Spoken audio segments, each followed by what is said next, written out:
Welcome to the Liberated Equestrian Podcast and community.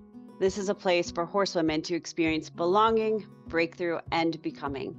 I'm your host, Lisa Pulliam, founder of StableMinded.us, mental health professional, second season equestrian, and author of Finding Calm, helping riders navigate through fear and anxiety. The Liberated Equestrian is devoted to the mission of being set free and experiencing breakthroughs in every aspect of our horsemanship and humanship. This is all about mind, body, heart, and soul care for ourselves, our horses, and the people we do life with, so that we can grow together as a community of emotionally and relationally healthy horsewomen. So find a comfortable spot, take a deep breath, and let's embark on this journey of becoming liberated equestrians together. I am super excited to welcome to the podcast today Kareem Rosser. He is an award-winning polo champion, author, philanthropist, Breeders' Cup ambassador, and former Ralph Lauren model. His memoirs, Crossing the Line and When You're Ready, A Love Story, chart his extraordinary journey from childhood in Philadelphia's bottom neighborhood to becoming a trailblazer in the world of polo. In Crossing the Line, Kareem shares the story of how he overcame violence and loss in his early years, finding a life-changing opportunity through the Work to Ride polo program, where he led the first ever African-American polo team to win the National Interscholastic Polo Championship. Kareem's latest memoir, When You're Ready, offers an intimate and raw exploration of his life after a life-altering accident. He dives deep into the themes of grief, the pressures of overachievement, and the emotional toll of pushing forward without the chance to heal. Beyond his literary accomplishments, Kareem has remained committed to giving back to the community. He works now as Executive Vice President of Work to Ride, where he has raised over $15 million for the program, providing scholarships and opportunities for lower income children. A co-founder of the Philadelphia Polo Classic, a board member of the Bryn Mawr Rehab Hospital, and founder of the Lily Jones Patients Assistance Endowment Fund, his passion for diversity in polo and his advocacy for underserved communities continues to shape his work. A true champion, both on and off the field, Kareem Rosser lives with his family in Philadelphia. Please join me in welcoming Kareem to the podcast today. And before we welcome Kareem to the podcast, I want you to understand that the reason I asked him to be on this podcast is pretty eclectic. It has a lot to do with the fact that I am a transplant to the Philadelphia, Pennsylvania area, and I've been curious about the socioeconomic diversity in such a small square footage. I'm also a huge eventing spectator and enthralled with polo, which also happens to be in the region in which I live. And then y'all know that I'm a horse person and an equestrian and a mental health professional. And so hearing and seeing Kareem's story kind of unfold in bits and pieces, I thought that he would be a really wonderful guest to have on to speak to these areas that some of us just may not be so acquainted with. And it's important for us to understand to join him in his advocacy work. So, Kareem, welcome to the podcast today. I'm really glad to have you. Thank you for having me, and I'm very excited to have a conversation with you and to talk about all the topics you just lined up. But yeah, I'm thrilled to be here. Yeah, I'm really glad to have you. So, as I said, the first time I heard of Work to Ride and heard of you, which wasn't that big of a deal to me at the time because I was like, I don't know, he's this guy playing in this Work to Ride. It was at the Brandywine Polo Club. It was the Arena Polo, which is in the, I call it the cage. It's the Yeah, arena, like it's a yeah, small yeah, field.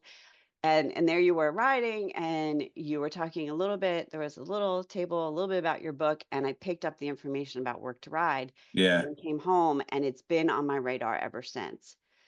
So because of that, I followed the social media and I saw your latest book come out. I've been following Work to Ride and thinking about ways to support that yeah. program. And I thought, I want to know more about this and I want to know more about you. So why not have you on the podcast? Yeah. Yeah, no, I mean, again, I'm very thankful to be on the podcast. As you said, I've been involved with the Work to Ride organization, which is a Philadelphia-based nonprofit. We've been around for 31 years. I joined the organization as a 8-year-old boy along with my siblings. So at one point, we all were riding at the Work to Ride barn. And I was very fortunate enough to discover Polo through the organization, which ultimately changed my life as well as so many others. And as you said, we were, playing at Brandywine. I believe that was last summer under I believe it's called like the Saturday Stars or Lights or something along those Right. lines, where we were also promoting the Philadelphia Polo Classic. But, yeah, polo has been a huge part of my life. It has completely changed it. I've been fortunate enough to play polo all around the world. I think almost on nearly every continent, and I play polo across the U.S. So, yeah, it's been a big part, and it's opened so many doors for me, and I'm incredibly grateful. Yeah, yeah, and you really can see that process through your first book of how you described where Leslie, who is the founder of Work to Ride, and that program put you on a trajectory that you couldn't even see. I would love for you to kind of go back and tell us about your childhood and about that program and I don't know, the details. Like if we were to view, step in and view what that was like for Yeah. you as a child, I'd love people to really understand that. Yeah, so as you mentioned, my first book, Crossing the Line, I detail my journey from growing up in Philadelphia in a place called The Bottom. Myself along with my siblings discovering the stable and then becoming a polo champion. So, but it wasn't literally just discovering a stable and becoming a polo champion. There's clearly a story there. But yeah, so I come from a family of six, a single mother household. My mom raised six of us by herself. I had three brothers. Unfortunately, one of my brothers passed away in March of 2020. He was murdered in Philadelphia, and I have two sisters. So, and my mom had six kids before she was 30. So we grew up, poor in Philadelphia, in here in inner city Philly, like many of the folks here, as Philly's one of the poorest cities in the nation. Um, but in the late 90s, my brothers, David and Jabbar, took a wrong turn and discovered Work to Ride. They were out riding their bikes in Fairmont Park and discovered the stables where, at that time, Leslie just started the program, or at least the program has been around for a few years. And Work to Ride, basically, as I said earlier, it's a Philadelphia based nonprofit, but the organization uses horses as a vehicle to transform lives. Leslie had a vision of really helping inner city kids in Philly, particularly kids who come from low income homes.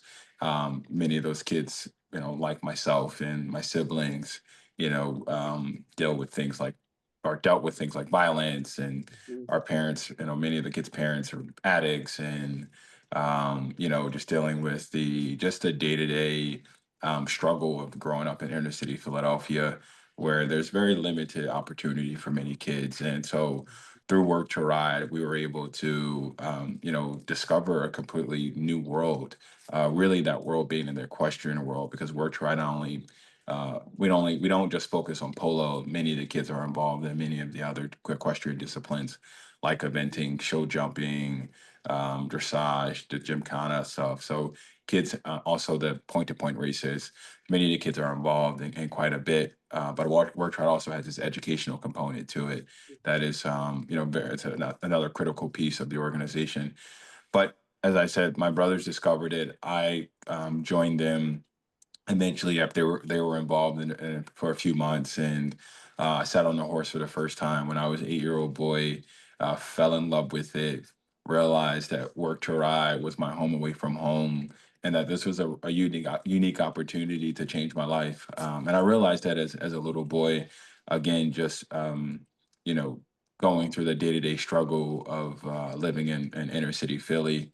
And fortunately, Leslie put a plan together that she eventually got going and started changing kids' lives since '94, and since then we've have accomplished so many incredible things. Yeah. Yeah. Everything about the program as I read your narrative in the book and what it was like for you as a child to go through it, and then what I've looked at on the website resonates with me so deeply for two things, or two reasons, I should say. One, in trauma work, when we look at the ACEs score, the Adverse Childhood Experiences score, Yeah, and we look at how to help people who have experienced adverse childhood experiences, it's the protective factor of a caring adult that Yeah. could change that trajectory. And like your ACEs score is probably a 10 in terms of the drugs, single family home, violence in the home, domestic abuse, Yeah. death of loved ones, death of your, friend Mecca. I mean, I just cried through that part of the Yeah. of that story. I still like um, that what you had to go through and how that affected your life. And Leslie, you know, the horses, I don't like to think of horses as objects. I think of them as sentient beings. They are real, they have Yes. needs, they show up, they need something from us as much Absolutely. as we need something from them. And Leslie saw that and said, "Hey, I can partner these horses." And you describe the horses often as like they're kind of the throwaways. Yes. Uh, Yes. and these horses that were able to provide that nervous system regulation and support and purpose for you. Yes. And it's just like, oh, this is good. Yeah, as you said, like even I mean the big word you use is purpose, really. Mhm. Again, providing purpose to myself as well as many of the other kids who eventually, discover the barn and show up and become a Mhm. participant in the organization. Many, like you said, many of us come from trauma-filled homes, and a lot of us are lost in so many ways. And Leslie realized using horses as a vehicle to again provide purpose, provide direction, teach soft, hard skills, like hard, soft life skills, Yeah. things that would hopefully carry on to shaping us into being, productive humans in society, but good humans, right? And more importantly, also removing us from the trauma-filled communities that we come from, Yeah. giving us a real opportunity. For me, I know when I first showed up to the barn, I was just this timid little boy who was completely lost. I was afraid of the horses, but I was also afraid of pretty much everything. And Mhm. then over time, the horses eventually gave me this confidence that I really had no idea existed. And through simple things like being assigned a care horse, where I was responsible for that horse every day, basic needs, mucking the stall, ensuring the horse had the proper food and water, taking care of any injuries. All those things, gave me purpose.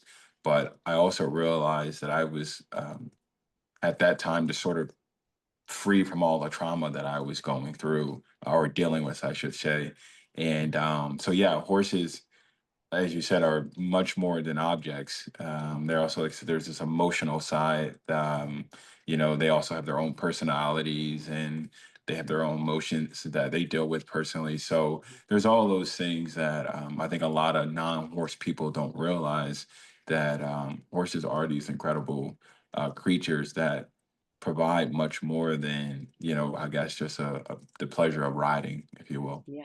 Yeah, so much more so, and it's hard to miss that with the way both the sport and the hobby looks Yeah. on the Yeah. outside until you experience it on the inside of what's happening. And so the other reason that I was so intrigued by Leslie and Work to Ride and how it impacted your life and so many others is that my husband and I spent 18 years living and working at a boarding school in Wow. New Okay. York. Yeah. And so it's similar, the demographic of the boarding school was this wealthiest of wealthiest, but also kids that were on full scholarship from inner city New York Yes. City. Yeah. Um, and then us as employees, our paychecks were pennies. We were basically like on a stipend sort of Yeah. situation. And yet we're interacting with people who have a lot of money and a lot of expectation and a lot of privilege. And so when you talk about that part in your story, I'm like, yeah, I could internally feel that. Like, I don't belong in this space. Yeah. I'm not like them, but I'm supposed to be like them because I'm doing this thing. And one of the things that leveled the playing field for the students at the school was that the motto of the school was character before career. Everybody had a Mhm. work job. It didn't Yeah. matter who you are or where you came from. You were going to be serving food or in the kitchen, like washing pots, or you're going to be sweeping floors or wiping chalkboards. Like everybody had a job that Yeah. contributed to the whole of the school. And so that character before career piece, to me, I see that picture in what you had the opportunity to experience through Work to Ride.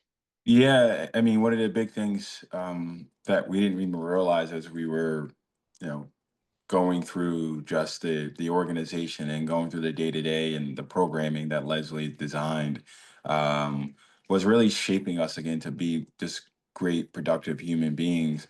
But also at the same time, we were exposed to all these new worlds. This again, as you mentioned, these we would go to these incredibly wealthy places like the Hamptons, and we would travel to down to West Palm Beach, Florida, and see this ultra wealth. People were incredibly privileged and fortunate, and then we would then go back home to inner city Philadelphia in a place like the bottom where things were incredibly tough. But through those exposure, I guess through the different I guess places we visited and the people that we met, it also kind of started to allow us to sort of dream and believe that we could be more than what we have experienced Mhm. in a place like the bottom. And so Leslie was always very intentional about, just the programming and the places that she would take us and the people that we would meet. It's also allowed us to start thinking about actually going out and achieving education in a way that our parents haven't, or our siblings, or sorry, not our siblings, our other relatives, I should say. And so I think, yeah, we were exposed to this world of wealth and opportunity, but in many ways it motivated us too. It allowed us to see beyond the 5 blocks or 10 blocks that where we were spent most of our time as children. Yeah, yeah, absolutely. And kind of continuing to go with that. So you went through the program Hmm. and then pick up like where like that high school education and the beginning of that trajectory. You're playing polo, you're playing with your brothers, you're Work to Ride, and then like where did that go?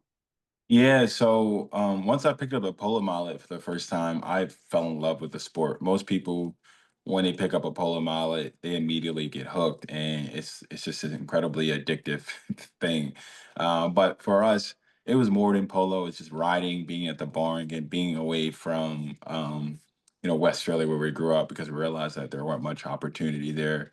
And then for me, fortunately, I received a full scholarship to go to Valley Forge Military Academy in 8th grade, where I played polo there for a couple of years, and then unfortunately the school dissolved the equestrian program. So then I Mhm. I remained at the school, but I continued to play polo with Work to Ride back in Philly. So I was traveling to Mhm. Philly or traveling for games. And throughout that time, really my high school years, we spent a lot of time traveling, a lot of time playing a lot of polo, meeting a lot of incredible people. Our early days playing polo were not the prettiest, as you can only imagine. Us showing up from a place like West Philly, with very to little no resources, trying to participate in this sort of elite sport, a sport that really has these natural barriers to entry because of just, I mean, horses in general are Mhm. expensive. The equipment itself is expensive. Maintaining a facility is expensive. There's really just no way around that. The fact that the Mhm. sport is just expensive. But we were fortunate enough, again, through Leslie and the programming, and eventually people opening doors for us to participate in the sport at a very high level. Um, and then so, I spent time playing with my younger brother Damar and our good friend Brandon. And then in 2011, we became the first all African American polo team to win a national high school championship. So we did that, which was just this incredible feeling, Amazing. considering our journey from, coming from nothing to trying to figure out how to actually make it. So just again, as I detail all this in my first memoir, Crossing the Line, and what that process was like for us. But yeah, I mean, high school was a great time for me personally.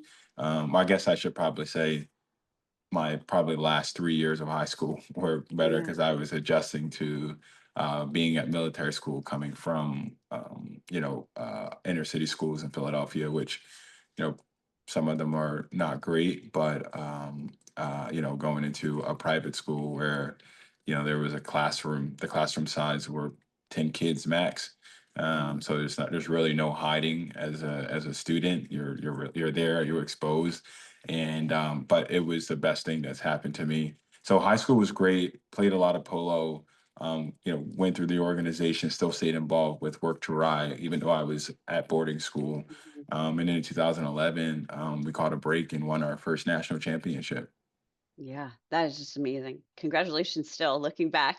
Yeah, thank That you. was Thank you. that was sometimes I'll talk about trauma from the perspective of there's all the challenges that come with it, the hypervigilance, the anxiety, the flashbacks, the sensitivity, the physical issues, the stomach issues, all of those things, which Yes. you describe in detail, bringing it along in both books of your struggle with anxiety and panic, which I want to talk about.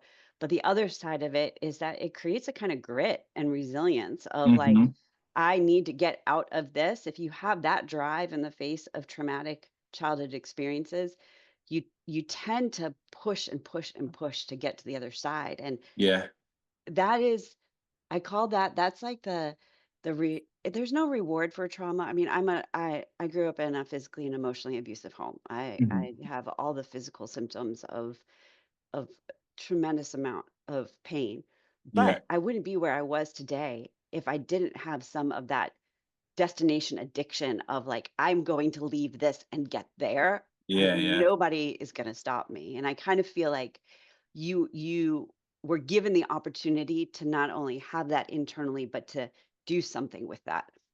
Yeah, absolutely. I mean, I talk about my first book, losing my best friend Mecca, who Yeah. was unfortunately killed at 14. I was 10 at the time. And so, you know, that really was kind of m- my first time experiencing trauma or loss in a way that I was personally affected by it.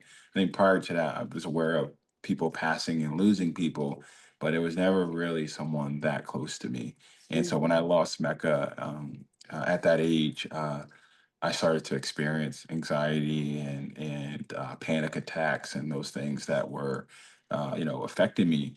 But I also didn't realize what I was going through at that time. I didn't have the vocabulary or the resources or the words to even describe what I was feeling. I mean, I just simply thought I was just afraid of the dark, and but the reality was much more than just being a kid who was afraid of the dark. So as I got older, unfortunately, I dealt with more loss, more trauma. Mhm. I talk about, my mother being an addict and what that experience and what that relationship is like with my mom. And also describe, my mom being in abusive relationships with men.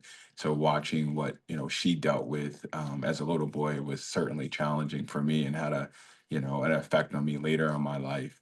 But then as I got older, yeah, there was just loss that losses that continued to pile up. And it was certainly something hard to deal with because, the losses were people really dying of these like traumatic deaths or early age. It Mhm. wasn't like your grandparent was just older and eventually got ill and passed on. It was someone being murdered or someone dying really early from a disease. And so yeah, there was a lot, and it certainly took an incredible toll on my mental health as I got older. But fortunately, I was able to eventually get some help and start recognizing some of the things that I was going through. And I openly talk about those things and my both books really on just kind of what my mental health journey was like. But I realized too that I'm clearly not the only one dealing with these things, and Mhm. unfortunately, there are a lot of young men and women in my community where I grew up Mhm. that quite frankly have you know very severe mental health challenges that they unfortunately don't have the resources to be able to address. And so, I just think about writing about it. Hopefully, will be helpful. If not, one, encourage people to go get help if they, are seeking help but just don't know how to do it. or or not, or they're just not very ready to be vulnerable or to open themselves up in that way. But also kind of just to you know sort of kill the stigma around mental health, particularly also you know Black men Yeah. coming from inner city, Philadelphia inner cities and across the country, really, where for us, many times it's kind of just toughen up and move on with your life. But the reality is that we need to actually address these things to be able to move on. Yeah, 100%. And I see it pervasive in throughout the culture, like throughout the world. It seems to be an issue of, um, I just had somebody the other day talk to me about their grandchild, and when they went to describe that their grandchild had ADHD, they got in hushed tones about it. I was like, "Are you serious?" Like, Yeah, yeah, yeah. and I very loudly Yeah, said, in the whole room, like, "Well, I have ADHD," right? Like, yeah, I was like, yeah, "No, no, no, we're not hushing our yeah. pain." And I think about it from the perspective of the brain is an organ. Hmm. And if our heart was not working correctly, we would take medication for it. If Right, our, you know, we medically treat every other part of the body but the brain. right. And I look at I'm a huge neuropsych geek, and I Yeah, look at the brain maps of children, and I look at how the neuron development works, and it is not your fault that your life was unpredictable and terrifying throughout your childhood that affected the way your neural pathways developed and put your nervous system on sympathetic arousal continually. And it broke my heart. I wanted to climb through the pages of the book to little 8-year-old you and say, like, yeah, no, you're not crazy that you're scared of the dark. You should be scared of the dark. Look what happened to Mecca. Like, yeah, that's yeah, yeah. normal, right? And yet you carried that burden with you. Um, the part of the book that I'm in, when you're ready, to the love story, uh, is where you are still struggling with it as a just graduated from Yeah. college, and maybe you could pick up there. You went to college and then Yeah, I went to tell us college about at that part. Colorado State University, spent 4 years there playing polo. But in 2016, graduated and I moved back to Philly. And at that time, I was dating my then girlfriend, Lily Jones, who is also an eventer, Yeah. comes from a very prominent eventing family that I'm sure you're probably aware of. And, so Lily and I at that time were together for, I think, a few years. And unfortunately, Lily suffered a traumatic brain injury in December of 2016, and nearly lost her life. She had a freak riding accident. Horse trip, fell on top of her head. She had a helmet on. Unfortunately, crushed her head and gave her a severe brain bleed that required multiple surgeries. And yeah, I almost lost Lily in 2016, or we, I should say, myself and her family. Mhm. And Lily, I believe, was just 22 at that time, Mhm. and it was again another loss in my life Mhm. that I had to deal with. But I had just graduated school, just started my new job in finance, moved back to Philly. I thought life was going to be great, and then all of a Mhm. sudden, and just snap of the finger, my life has completely changed again. And so I, was struggling with Lily's accident, and now, trying to figure out if and when my partner at that time, that being Lily, was going to recover from this accident, and what was life going to be like for us moving forward. And so, the first, I guess, few months really, when Lily was in the ICU and I was visiting her every day, Mhm. just kind of going through the motions and the routine of her just starting to recover, at least trying to get out the ICU. It was incredibly tough mentally.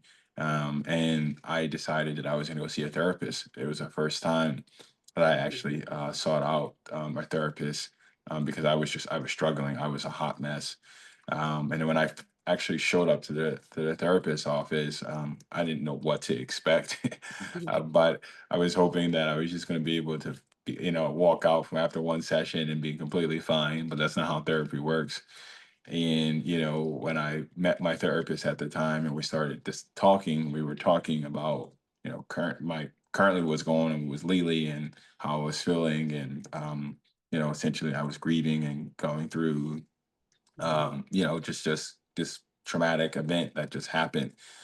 But I didn't realize that I actually needed to address things from 20 years ago Right. that were really bothering me, because I wasn't really going to be able to truly heal and accept Lily in her new form until I address some of these other underlying issues that I talk about in my book.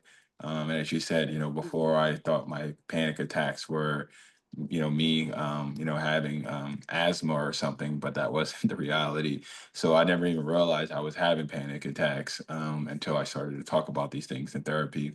And then fortunately, through, over the course of my therapy sessions, I learned a lot about myself and was eventually, able to address some of the real trauma that I dealt with for many, many years.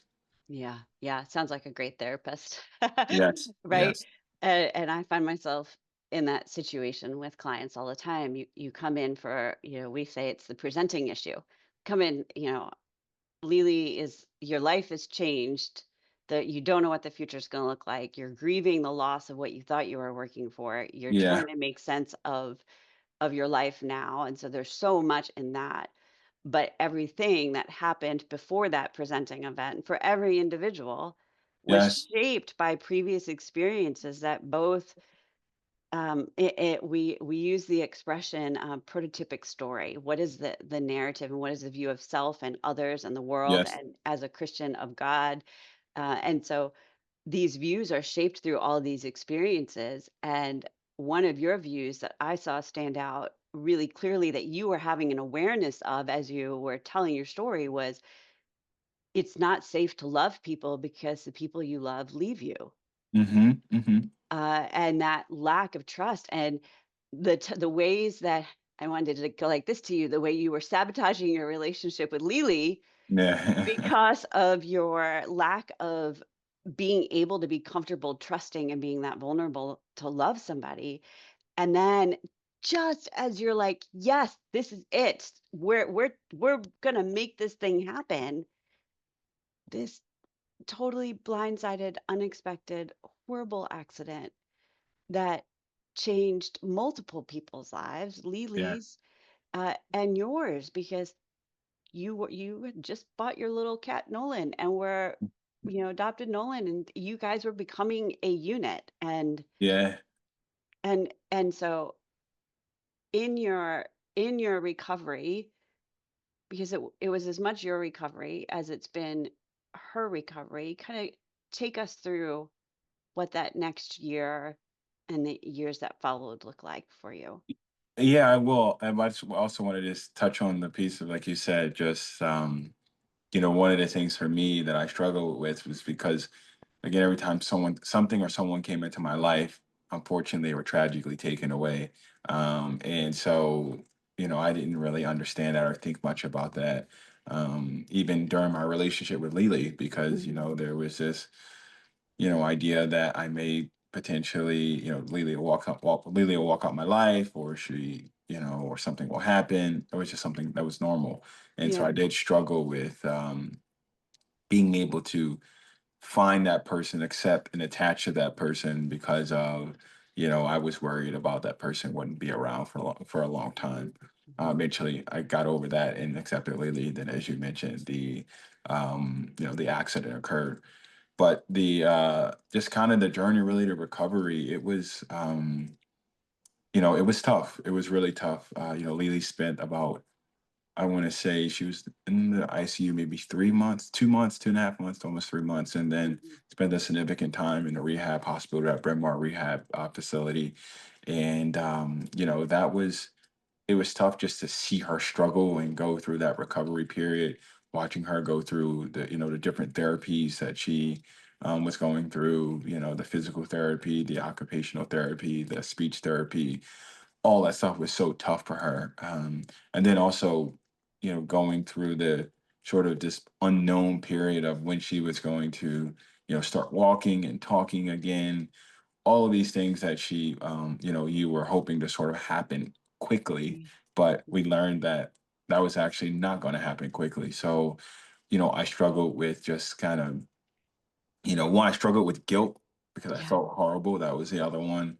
The second thing really is just being patient and knowing that, understanding that every traumatic brain injury is different. So the doctors could never give you a real answer or definitive answer about what, how she was going to change, what was going to be better.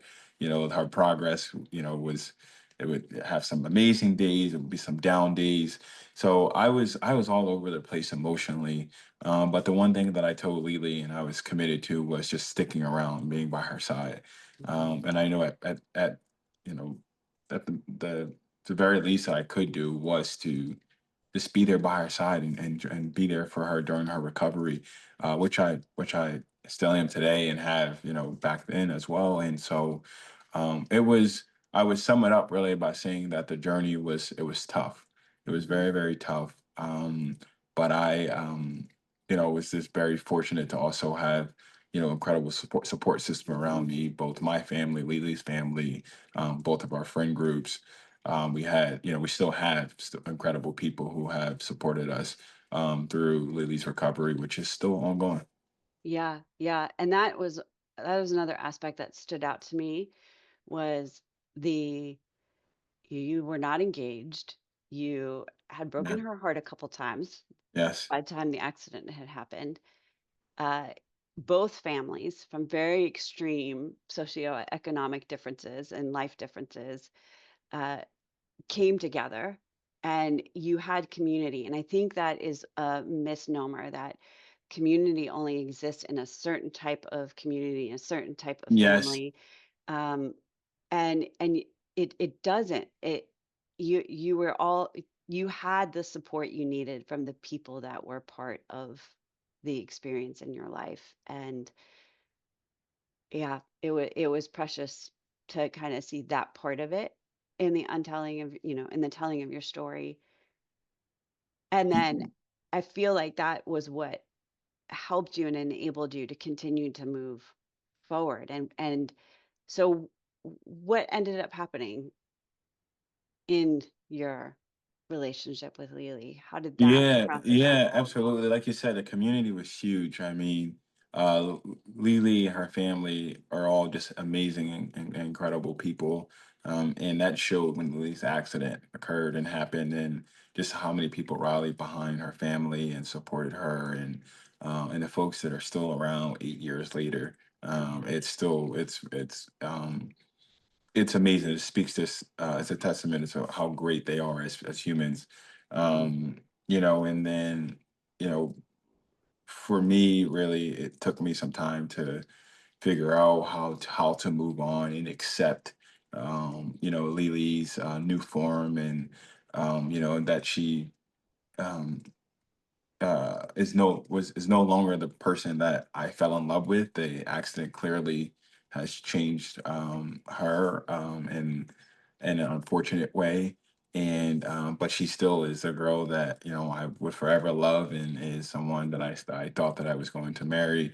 But as you mentioned, we were not engaged or any of those things, and so we were both just still very, very young at that Yeah. time. And I had to, through therapy, really learn how to deal with the guilt piece of it.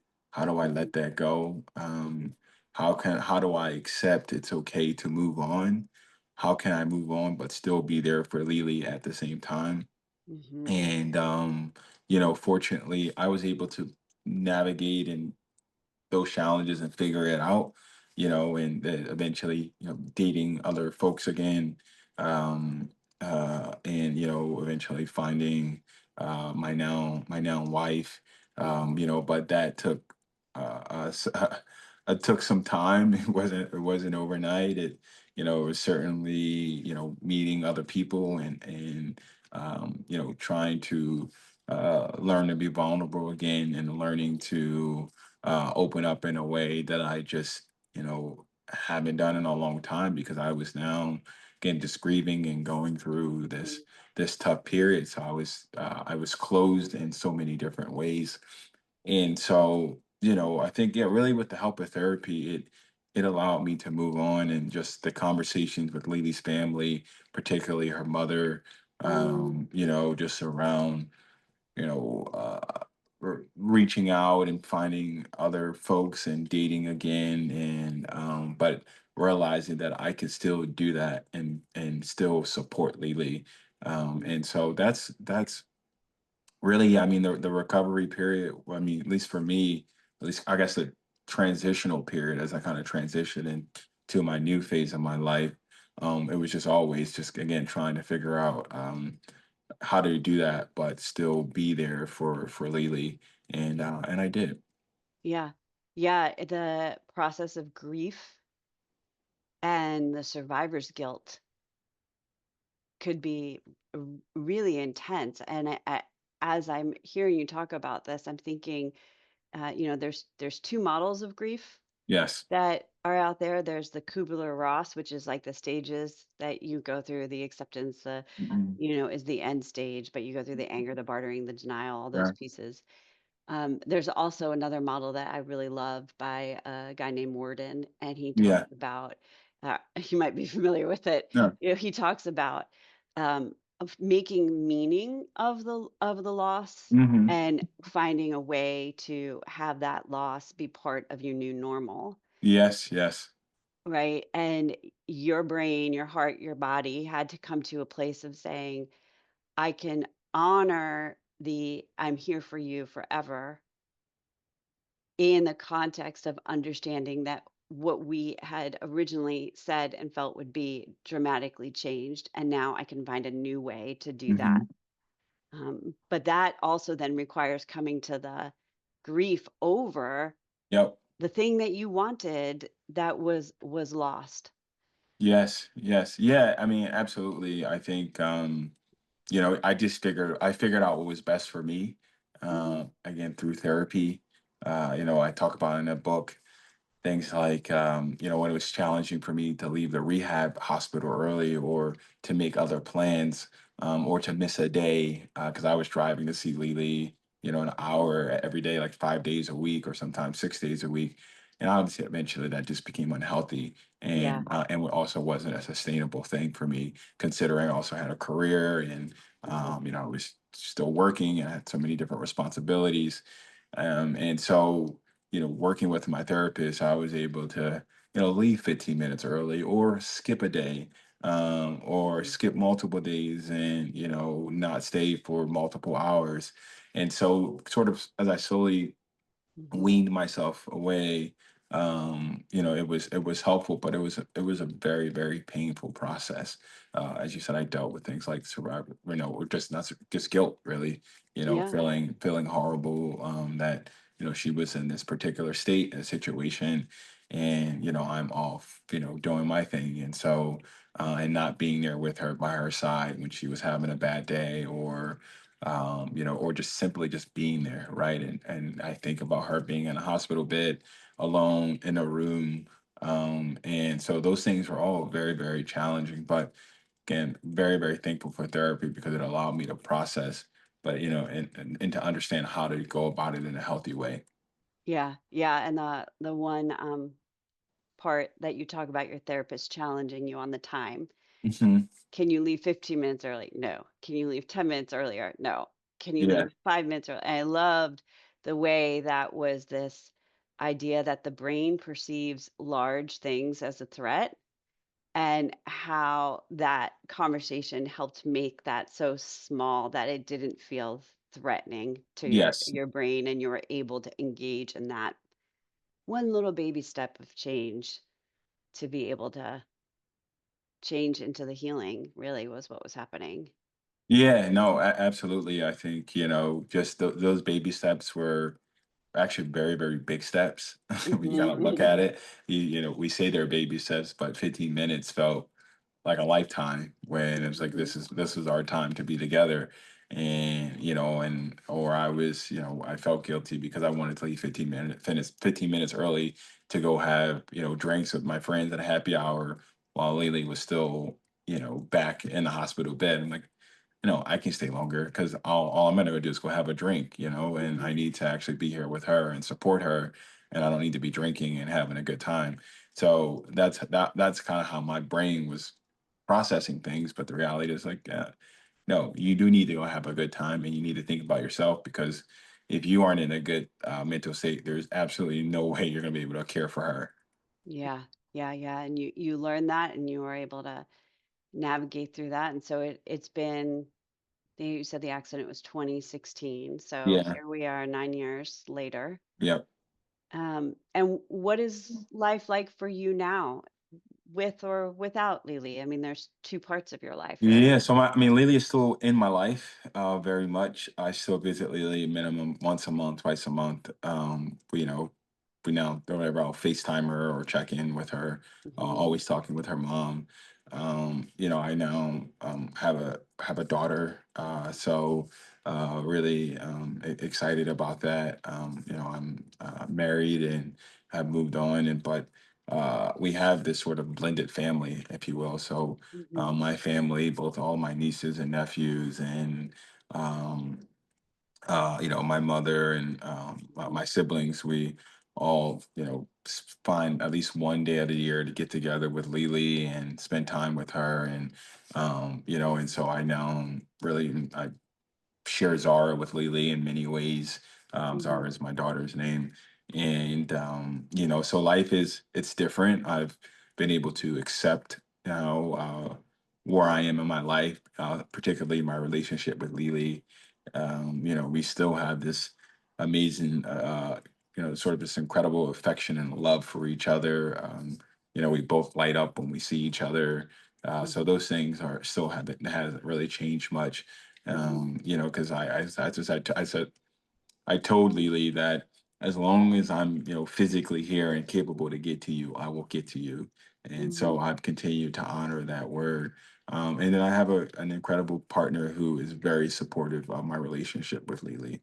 And that means so much to me. And I'm Hmm. incredibly grateful to have a partner that understands the importance of having Lily around. And so, yeah, I think, the difference is that, Lily is no longer my girlfriend. Um, but that's really probably about it. Everything else is the same. She is someone that I deeply love and admire and care for, and, continue to root for every day as she continues to recover. I still Hmm. have hope that, she will walk again one day, and Hmm. start talking. She's talking, but talking in a way that she did before. And so Hmm. I haven't given up. But Hmm. fortunately, we both have incredible families that have have supported us in so many ways, and Hmm. I'm just very very thankful. Yeah, yeah, you were given the grace and the blessing to live your life understanding that Lily wouldn't be able to be a part of it the way anybody had envisioned or hoped. And your wife sounds pretty darn amazing that she's been able to make space and hold space for you to not ask you to separate this part of your life out, but rather her stepping into and integrating that part of your story in your relationship and with your daughter. Yeah, absolutely. I'm very fortunate, very very fortunate, and grateful, Hmm. to have such a supportive partner. And yeah, because I honestly I'm not sure if I would have been able to, move on with anyone if they didn't really accept Lily being around, because that was one of the important pieces for me. Even though I know, again, as I was going through the process of letting go, one of the things that I knew would be helpful is that still having Lily around, Hmm. and it didn't have to be obviously in the capacity that it was prior to me Hmm. finding that new person. And so, yeah, again, I'm just very, very thankful and grateful that, the life that I have right now. That's awesome. And so, in your current life right now, as we get ready to kind of close up this podcast episode, you are currently working for Work to Ride. You're Yes. playing polo still, right? Yes. Yes. Um, what are the things that you want people to know about in terms of supporting Work to Ride? Um, you know, kind of getting behind you and supporting the advocacy work that you're doing? Give us a little bit of a Yeah, can so you please? I'm working on a couple of things right now. A lot of exciting stuff. But I'm just wrapping up, or we are just wrapping up 15 or building a $15 million indoor riding facility here in Philly, and so which is really exciting. We're about a couple weeks away from that here in May, and then we're starting phase two of that work, which is rehabbing our barn, our existing barn that we have been leasing from the city for $1 a year, and so all of that comes with new expenditures, new great ideas, all these. We're just in the middle of a incredible period for the organization, and so we're always looking for support in many ways, both from a monetary standpoint, volunteers, folks who are looking to donate things that, as far as horse equipment, Mm, horses, those things. okay. Always welcome that. And then the other thing that I should definitely mention is, we just started the Lily Jones Patients Assistance Endowment Fund. So, Mm, what I've done as a board member at the Bryn Mawr Rehab Foundation is to launch this Patients Assistance Fund, which will, the goal is to raise $1 million over the next year, and those proceeds will be used to assist patients who don't have the means or resources to buy things like wheelchairs or build ramps at their homes, other other things they may need during a recovery period or process that they're going through. This fund will be able to assist those people who don't have the ability to do that. And so we named the Lily Jones Patients Assistance Fund to honor Lily, as we should honor her. And so the next big thing is to raise this $1 million for this fund that will go and support folks, unfortunately, who will end up in that hospital. And so I'm just excited about it because I think about, if any of my family members were in that situation, if we we wouldn't be able to actually afford or to receive such incredible care, and I want to make sure that is accessible to many more people. that's awesome. Both fantastic endeavors. I'd love to Thank see you. people get behind. Let me ask this question for the local Chester County, Bucks County, Montgomery County region, even Lancaster County, and outside of Philadelphia that can gather together. If people can gather together their barn and come in to work to ride and volunteer for a day, is that useful or is that more of a problem? Gather their oh yeah, I mean, we there's certainly opportunities for people to come and volunteer.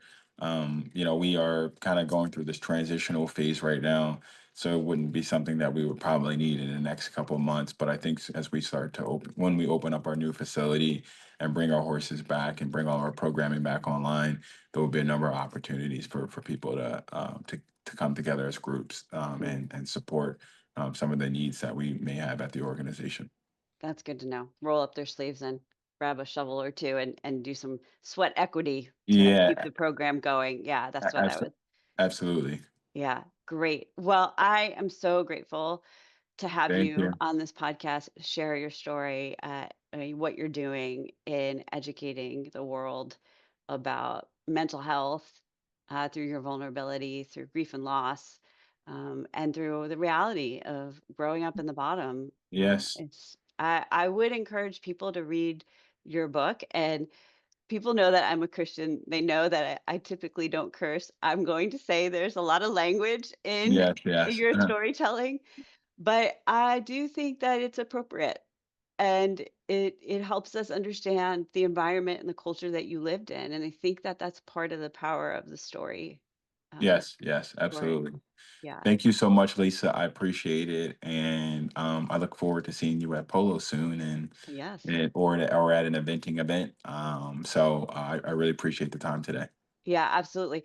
Let everybody know where they can find you right before we Yeah, end. so I mean, you can find me pretty much on almost all social platforms. My Instagram is Kareem Rosser. My Facebook is Kareem Rosser.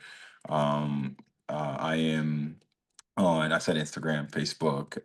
I am on Twitter or X, but I don't really tweet that much. Also, check out my website. where you can stay tuned on some of the things I got going on, which is KareemRosser.com. And yeah, I'm around, and I'm looking forward to continue to connect with people and continue to make a difference. That's awesome. Well, all the best to you, Kareem. And thank you, everyone, for joining us on today's Liberated Equestrian Podcast. We look forward to seeing you next time. Thank you, Lisa. Bye-bye. You're welcome. Bye. Thank you for tuning in to the Liberated Equestrian Podcast. I'm so grateful to have you as a part of this community. If you loved today's episode, make sure to subscribe, leave a review, and share it with your fellow equestrians. For more information and ongoing support, visit theliberatedequestrian.us, where you'll find show notes and resources to help you become a liberated equestrian. The Liberated Equestrian Podcast is intended for informational and educational purposes only. The content shared in each episode, including discussions, interviews, and advice, reflects the personal opinions and professional insights of the host and guest. The information provided on this podcast is not a substitute for professional mental health care, counseling, or therapy. Listeners should consult a licensed healthcare professional for specific advice regarding their personal situations. Reliance on any information provided by this podcast is solely at the listener's discretion and risk. While every effort is made to provide accurate and up-to-date information, neither Lisa Pulliam nor the Liberated Equestrian Podcast assumes any responsibilities for errors, omissions, or outcomes resulting from the use of this information. By listening to this podcast, you agree that neither the host, guest, or affiliated party shall be held liable for any damages, loss, or harm arising from the use or misuse of the information presented. If you are experiencing a mental health emergency, please seek immediate assistance from a qualified healthcare provider or call your emergency services in your area. Thank you for listening to the Liberated Equestrian Podcast.